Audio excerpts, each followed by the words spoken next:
ସୁପ୍ରଭାତମ୍। ଆଜିର ପଞ୍ଚାଙ୍ଗ ଓ ଅମୃତ ବଚନ। ଶୁଭ ସକାଳ। ଆଜି ଦିନର ପଞ୍ଚାଙ୍ଗ।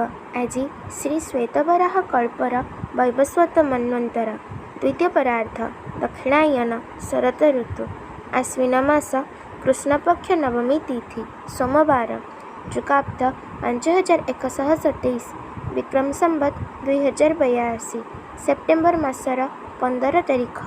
ଆଜି ଦିନଟି ସମସ୍ତଙ୍କ ପାଇଁ ମଙ୍ଗଳମୟ ହେଉ। ଈଶ୍ୱରଙ୍କ ନିକଟରେ ବିନମ୍ର ପ୍ରାର୍ଥନା।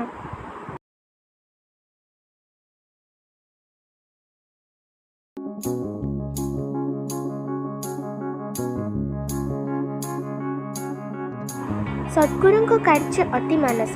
ଏହା ପରୀକ୍ଷା କରିବାକୁ ଶିଷ୍ୟ ଚିର ଅସମର୍ଥ। ଏଣୁ ଶିଷ୍ୟର ନିର୍ବିବାଦରେ କେବଳ ଆଦେଶ ପାଳନ ହିଁ ଶ୍ରେୟ। ସଦ୍ଗୁରୁ କ'ଣ କରନ୍ତି ତାହା କେବଳ ତାଙ୍କୁ ହିଁ ଜଣା। ପରମ ସତ୍ୟର ଧାରା ସହ ସଦ୍ଗୁରୁ ଓ ଭଗବାନ ଏକୀଭୂତ ହୋଇଥାନ୍ତି।